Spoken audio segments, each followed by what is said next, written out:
Assalamualaikum teman-teman.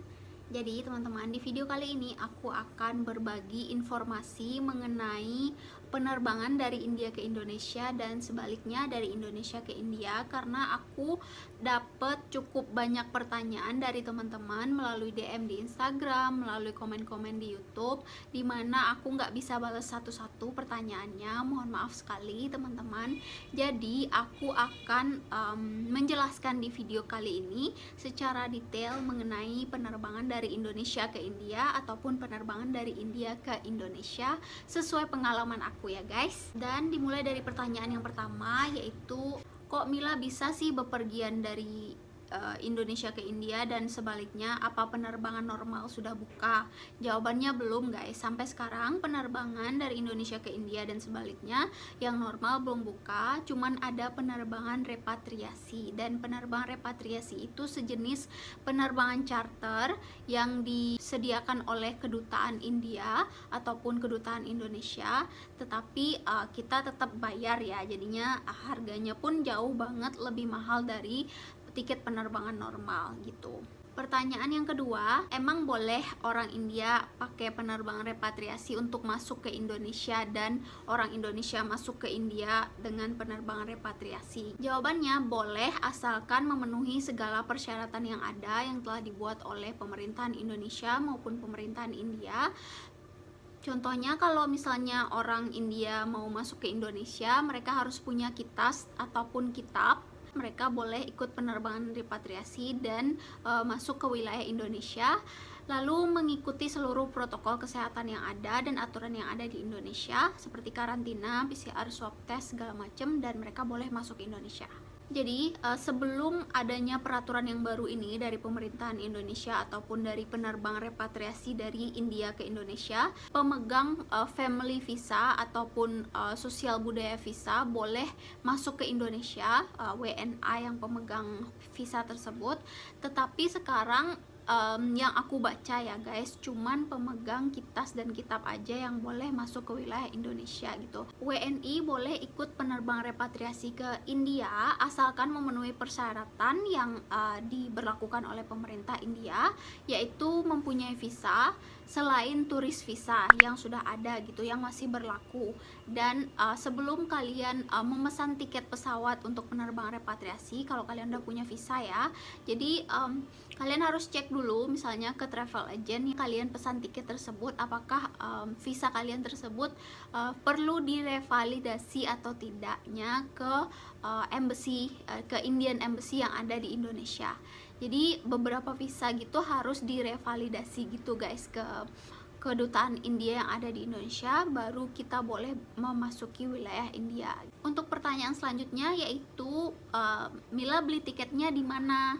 Nah, aku beli tiketnya di komunitas Indian yang ada di Indonesia guys. Kalau untuk dari penerbangan yang dari Indonesia ke India sekarang ini, aku belinya di komunitas India yang ada di Indonesia. Mereka juga ada jual yang dari India ke Indonesia juga, pokoknya bolak-balik mereka ada jual. Tetapi dulu yang untuk dari India ke Indonesia, aku belinya melalui kedutaan Indonesia yang ada di New Delhi gitu.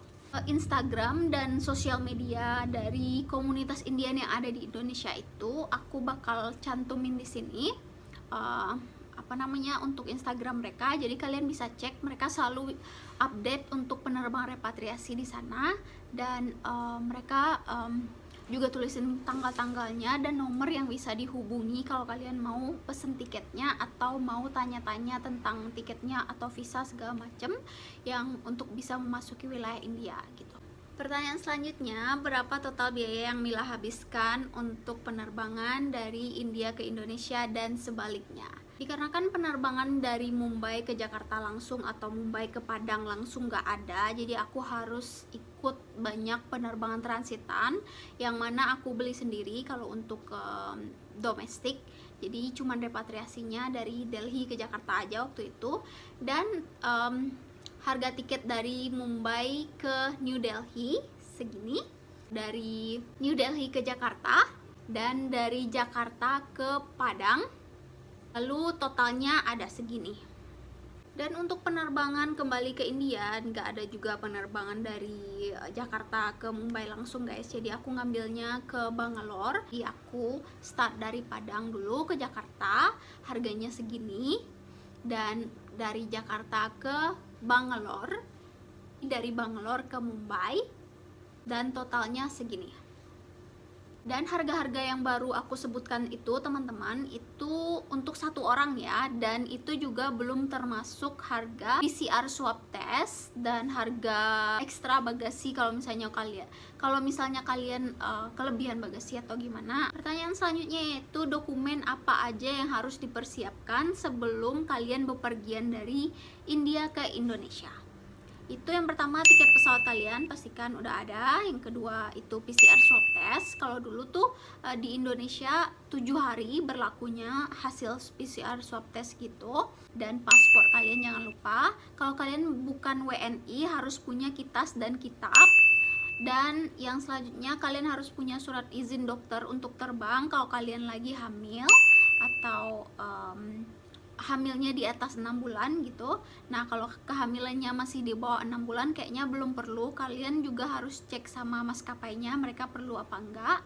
Terus yang keenam itu surat jalan yang disediakan oleh kedutaan Indonesia yang ada di India. Dulu aku dapat surat jalan disediakan oleh kedutaan, tapi sekarang aku nggak tahu. Kalian bisa langsung cek sama agent yang jual tiketnya. Jadi, untuk apapun dokumennya yang perlu dipersiapkan gitu, kalian harus benar-benar cek lagi sama travel agentnya, karena mungkin informasi yang aku kasih ini mungkin gak update karena aku bepergian ke Indonesianya bulan November kemarin, dan karena covid gini kan, covidnya kan belum juga berakhir sampai sekarang. Takutnya tuh informasinya tuh beda-beda, takutnya informasinya tuh update terus. Jadinya kalian harus cek terus sama si travel agent yang jual tiketnya sebelum kalian booking tiketnya. Karena kalau kalian udah beli tiketnya itu nggak bisa di refund guys, nggak bisa juga diganti tanggalnya, nggak bisa diganti orangnya, nggak bisa diapa-apain lah. Yang pokoknya rugi banget kalau misalnya harus udah beli tiket tapi nggak bisa berangkat jadinya. Karena tiketnya itu baru bisa di refund kalau mereka membatalkan penerbangannya dari pihak mereka, ataupun kalian positif covid, itu pun ada dipotong 5% untuk biaya operasionalnya katanya kalau kalian beli tiket di sana penerbangan repatriasi.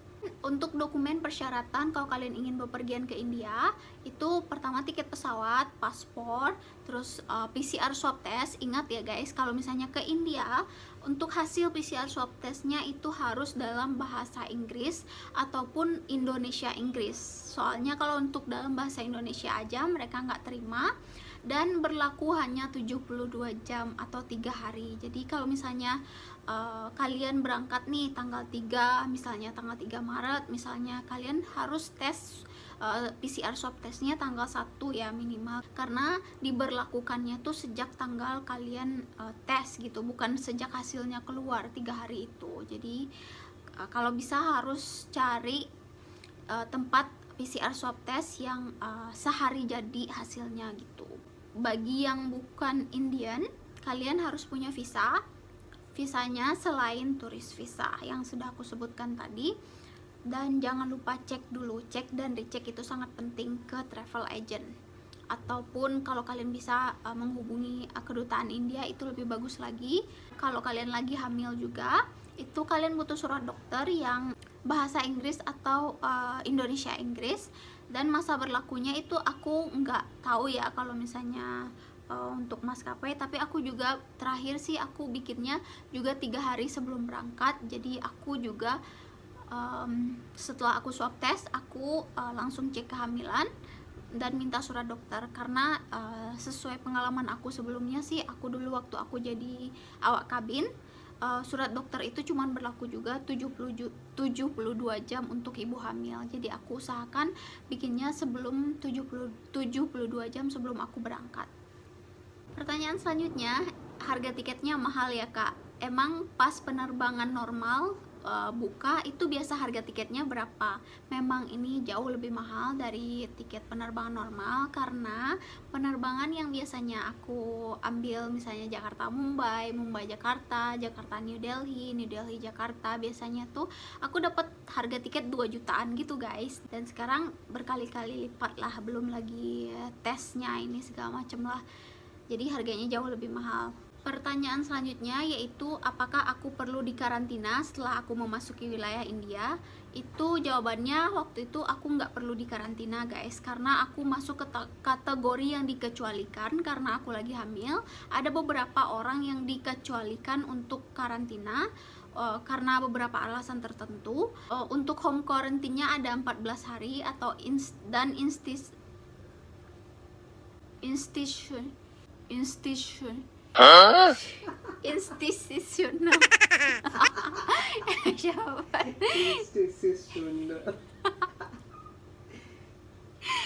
Institutional. No. Coba. Institutional. Ada institutional atau home quarantine juga di beberapa state. Jadi di setiap state itu aturannya berbeda-beda guys di India. Ada yang dilonggarkan, ada yang ketat, karena kan beberapa state itu ada yang masih zona merah, ada yang udah zona hijau gitu, ada yang gitulah. Jadinya di beberapa state itu berbeda-beda aturannya untuk WNA yang masuk ke India gitu. Jadi kalau kalian masuk ke India, pastikan dulu di state tersebut aturannya bagaimana. Kalian harus baca bagaimana peraturan di state tersebut, dan aku akan taruh linknya, aku akan taruh di deskripsi linknya. Nah, kalian bisa baca di situ untuk state mana aja yang perlu karantin, yang state mana aja yang nggak perlu karantin. Dan itu bisa beda-beda bagi setiap orang dan beda-beda bagi setiap state guys. Jadi harus update tentang itu. Dan juga sebelum memasuki wilayah India, kalian harus mengisi Air Suvidha Form.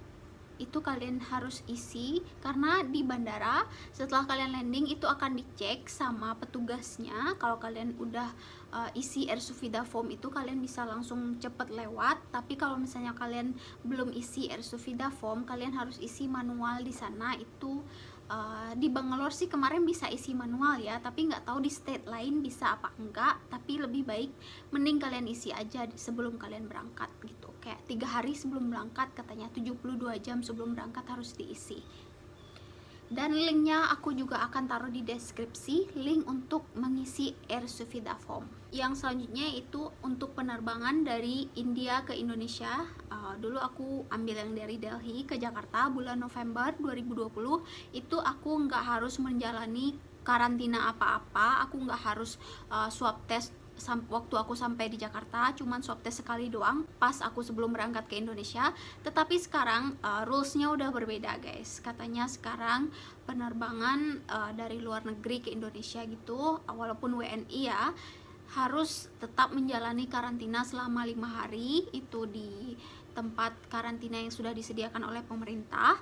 Itu katanya juga gratis bagi WNI, dan pas sampai di Indonesia harus swab test lagi gitu sebelum karantina, dan baru boleh bepergian lagi. Oh iya teman-teman, kenapa kemarin itu dari Indonesia ke Indianya aku memilih terbang ke Bangalore daripada ke Delhi atau ke Chennai, padahal ada pilihan ke New Delhi ataupun ke Chennai, tapi aku pilih penerbangan ke Bangalore baru ke Mumbai, karena wilayah Bangalore sekarang peraturannya sedikit dilonggarkan dan tidak perlu ada tes COVID untuk Syabar ke Bangalore, karena Syabar kan jemput aku ke Bangalore. Jadinya dia nggak perlu ada karantina, nggak perlu ada tes COVID gitu. Jadinya untuk penerbangan domestik dia cuman butuh beli tiket aja. Makanya waktu itu kita langsung pilih Bangalore. Kalau untuk Delhi dan Chennai kayaknya peraturannya masih belum selonggar di Bangalore.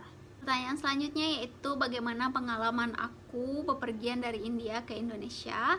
Itu pengalamannya awal-awal. Yang pertama dari Delhi ke Jakarta itu benar-benar messed up banget sebenarnya, karena mereka tiba-tiba ubah tanggal penerbangan gitu. Dulu waktu itu tanggal 6 November kalau nggak salah penerbangan aku dari Delhi Jakarta, tetapi di beberapa hari sebelumnya mereka ubah tanggal berangkatnya. Jadi aku udah keburu beli tiket dari Mumbai ke New Delhi dan tidak ada pemberitahuan yang masuk ke aku, misalnya mereka telepon atau SMS, padahal udah ditaruh nomor handphone kan pas saat beli tiket. Dan email, mereka taunya ngirim email tapi emailnya masuk ke spam dan gak kebaca sama aku guys. Jadinya waktu itu benar-benar kita stres banget. Aku tiket pesawat dari Mumbai ke Delhi udah kebeli, tetapinya dari Delhi-nya diubah tanggalnya 1 hari setelah aku sampai di Mumbai gitu. Jadi karena waktu itu aku lagi hamil juga kan, dan itu Sabar stres banget, dan kita harus reschedule tiket kita dari Mumbai ke Delhi. Reschedule tiket itu sama harganya kayak beli tiket baru, jadi kita kayak 2 kali beli tiket dari Mumbai ke New Delhi. Katanya harusnya sih Sabar ngantar aku dari Mumbai ke New Delhi, karena aku waktu itu merasa masih sehat-sehat aja, masih merasa kayak kuat aja gitu ya.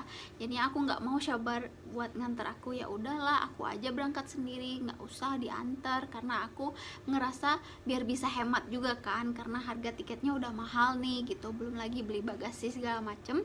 Tapi gara-gara keras kepala itulah aku akhirnya jadi juga beli tiket untuk 2 orang gitu loh.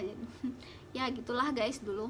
Dan untuk sekarang yang dari Indonesia ke Indianya, penerbangannya juga diubah, harusnya tanggal 3 Februari 2021, dan beberapa hari sebelum keberangkatan mereka mengubah penerbangannya jadi tanggal 5 Februari. Ya gitulah guys. Kalian nggak boleh, misalnya kalau misalnya kalian tinggal di luar Jakarta, kalau kalian mau bepergian ke India, kalian tinggal di luar kota yang mengharuskan kalian untuk beli tiket pesawat atau perjalanan panjang, itu nggak boleh beli tiket pesawat atau tiket kereta kayak minimal 3 hari sebelum lah kalian harus beli tiket pesawat ke Jakarta gitu. Soalnya mereka tuh sering ngubah-ngubah tanggal, nggak pasti gitu loh. Mereka tulisnya tanggal segini, belum berarti kalian bakalan berangkat fix tanggal segitu dan jam segitu. Ada perubahan tanggal, perubahan jam keberangkatan, itu sering banget terjadi dalam penerbangan repatriasi. Dan juga kalau misalnya 24 jam sebelum kalian berangkat, itu berarti tanggalnya udah di fix sama mereka dan jamnya juga udah di fix sama mereka. Kalian harus rajin-rajin cek. Kalau misalnya dia nggak ngasih tahu apa-apa sebelum berangkat, udah 2 hari sebelum berangkat nih nggak kasih tahu apa-apa, kalian harus rajin-rajin cek sama mereka. Kadang mereka nggak ngasih tahu guys. Kemarin itu aku hampir aja kelewatan karena awalnya mereka ngerubah tanggal. Oke, aku dikasih tahu melalui email. Abis itu mereka mengubah jam keberangkatan dari jam 3.30 pagi jadi jam 7.45 pagi. Aku kan dari Padang, jadinya aku harus beli tiket pesawat lagi kan ke Jakarta. Jadi aku nggak cek sama mereka awalnya, tapi setelah aku cek, mereka katanya merubah katanya merubah jam keberangkatan. Itu benar-benar kalau misalnya aku nggak cek, itu aku nggak bakalan tahu jam keberangkatannya diubah. Jadi harus rajin-rajin cek. Mereka kadang males juga ngasih tahu ke kita, kadang kelupaan gitu ngasih info ke kita, padahal kita beli tiket mereka mahal-mahal kan, dan mereka juga penerbangan charter, harusnya kita dapat perlakuan khusus juga sebagai penumpangnya gitu. Tapi di sini enggak guys, waktu pengalaman aku kemarin. Dan juga kalian check in, kalian harus datang minimal 4 jam sebelum jam keberangkatan. Dan pada saat mereka cuma ngirim email doang dan masuknya ke spam di email aku guys, itu aku telepon dong ke orang ininya karena tanggalnya dirubah. Dan aku mencoba untuk memastikan tanggalnya fixnya kapan gitu. Jadinya aku sedikit marah dong, kan kesel ya kan, soalnya nggak semua orang start dari Delhi gitu, ada yang dari luar kota juga, jadi harus tahu tanggal fixnya. Secara nomor HP udah ditaruh segala macem, bisa kan di telepon ataupun di SMS gitu kan. Tapi pas aku telepon orangnya, travel agentnya, itu mereka malah berbicara kasar ke aku, kayak nggak ikhlas gitu ngelayanin. Kayak apa ya, aku ngerasa kayak ini orang jual tiket, memang sih kita butuh tiket, tapi tetap aja kan mereka kita bayar gitu kan, kita pantas dapat informasi yang valid dari mereka, kita pantas dikasih informasi biar kita nggak ketinggalan informasi gitu kan. Jadinya ya mereka bersikap kasar gitu. Jadi menurut aku ya penerbangan repatriasi ini nggak jauh lebih baik dari penerbangan normal. Tapi pas aku kembali ke India itu, walaupun aku nggak dikasih tahu informasinya, aku hampir ketinggalan informasi itu. Pas aku hubungi mereka, alhamdulillahnya nggak bersikap kasar, tetap respon chat aku gitu di WhatsApp. Mereka nggak yang balik marahin aku kayak aku dari dari India ke Indonesia. Itu petugasnya benar-benar nggak banget, dan ini lumayan lebih baik dari pengalaman aku dari India ke Indonesia. Dan untuk pertanyaan yang terakhir, kenapa Syabar nggak jemput aku ke Indonesia padahal aku lagi hamil gede, bepergian sendirian gitu, bawa barang banyak gitu.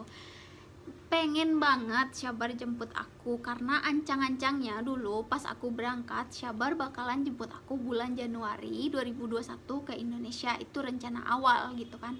Dan setelah berjalannya waktu, dan kita mikirnya tuh Januari 2021 itu dunia akan lebih baik gitu loh, banyak negara akan membuka bordernya, COVID juga udah akan menghilang atau seenggaknya mereda lah ya, segala peraturan akan dilonggarkan. Tetapi nyatanya sebaliknya guys, semuanya jadi diperketat. Hal-hal yang tadinya kita harapkan bakalan lebih longgar jadinya lebih ketat gitu. Syabar kan belum punya kitab, jadinya rencananya aku bakalan apply family visa untuk Syabar, bakalan jemput aku di 2021 gitu kan. Ternyata pas Januari 2021 yang punya family visa juga nggak bisa masuk Indonesia, nggak bisa ikut penerbangan repatriasi dari India ke Indonesia. Walaupun punya istri orang Indonesia, kalau nggak punya kitas atau kitab itu nggak boleh masuk Indonesia guys. Jadi akhirnya gara-gara peraturan itu dan harus PCR swab test 2 kali juga pas sebelum memasuki Indonesia dan setelah memasuki Indonesia, dan apalagi ada karantina 5 hari pas sampai di Indonesia. Kalau yang bukan WNI itu karantinanya harus biaya sendiri ya guys, nggak gratisin dari pemerintah gitu loh. Jadinya kayaknya bakalan ribet banget, dan nggak mungkin juga Syabar buat jemput aku ke Indonesia. Makanya aku bepergian sendiri ke India, karena aku ngerasa ya, aku kan udah sering ya bepergian sendiri, aku ngerasa aku bakal kuat lah ya, walaupun penerbangannya cukup melelahkan, banyak transitnya, banyak nunggunya, tapi aku yakin bakalan kuat karena udah kebiasa juga penerbangan sendiri.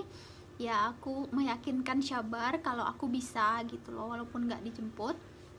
Karena kalau misalnya aku tetap tunggu penerbangan normal ataupun peraturan dilonggarkan biar Syabar bisa jemput, keburu lahir anakku di sana, dan Syabar juga nggak bisa lihat aku lahiran atau gimana nya. Syabar kan pengen juga ngelihat perut aku gede, ngusap-ngusap perut aku segala macemnya. Ya namanya baru pertama kali ya, anak pertama kita juga, makanya pengen berdekatan gitu guys. Sebelum aku berangkat ke India itu banyak sekali kebingungan yang aku alami. Itu pun masalah visa aku, apakah visa aku harus direvalidasi atau tidak, apakah visa aku bisa dipakai untuk memasuki wilayah India. Itu benar-benar sangat-sangat bingung waktu itu pas sebelum beli tiket. Dan tahu nggak guys, kedutaan India yang ada di Indonesia aku hubungin nggak ada satupun respon dari mereka. Aku telepon nggak diangkat. Itu pun kalau ditelepon ya ke call center di Indonesia itu kan kayak sebelum disambungin gitu kan ada suara mesin gitu kan. Itu udah beberapa kali aku telepon, beberapa hari nggak ada respon sama sekali, nggak diangkat sama sekali. Dan aku juga udah email mereka beberapa kali tentang visa aku karena aku ingin memasuki wilayah India. Dan aku juga udah komen postingan mereka di Instagram Indian Embassy Jakarta, dan aku juga kirim mereka DM di Instagram, satupun nggak direspon oleh kedutaan India yang ada di Jakarta. Itu benar-benar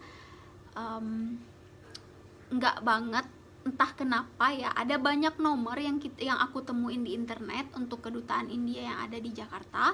Itu semua nomor aku coba hubungi, tapi nggak ada respon sama sekali dari mereka. Nggak ngerti juga kenapa mereka susah banget buat dihubungin. Tetapi alhamdulillahnya itu pas aku hubungi travel agent Indonesia, komunitas India yang ada di Indonesia Tamil Sangam dan Kerala sama Jam gitu, yang mengatur penerbangan, yang katanya disupport oleh Indian Embassy yang ada di Indonesia. Alhamdulillahnya mereka selalu respon semua pertanyaan aku, selalu respon walaupun aku nggak jadi beli tiketnya waktu itu. Aku jadi beli tiketnya Februari, tapi mereka selalu respon. Alhamdulillahnya begitu, walaupun mereka ganti-ganti tanggal, ganti-ganti jam, nggak jelas gitu, tapi tetap mereka respon kalau aku nanya-nanya apapun, dan mereka setidaknya membuat aku bisa kembali lagi ke India. Aku berterima kasih juga sih sebenarnya untuk Indonesia Tamil Sangam dan Kerala sama Jam yang membuat aku bisa berada di India lagi saat ini. Dan sebenarnya guys, untuk penjualan tiket penerbangan charter sekarang ini lumayan banyak juga pilihannya guys. Itu nggak ada disupport oleh embassy, makanya aku nggak terlalu percaya. Jadi pastikan kedutaan tahu tentang travel agent yang kalian beli tiket. Oke guys, sekian dulu informasi aku hari ini. Terima kasih banyak udah nonton video aku. Semoga informasi ini membantu kalian sedikit banyaknya. Oke guys, terima kasih banyak udah nonton video aku. Sampai jumpa di video selanjutnya. Dadah.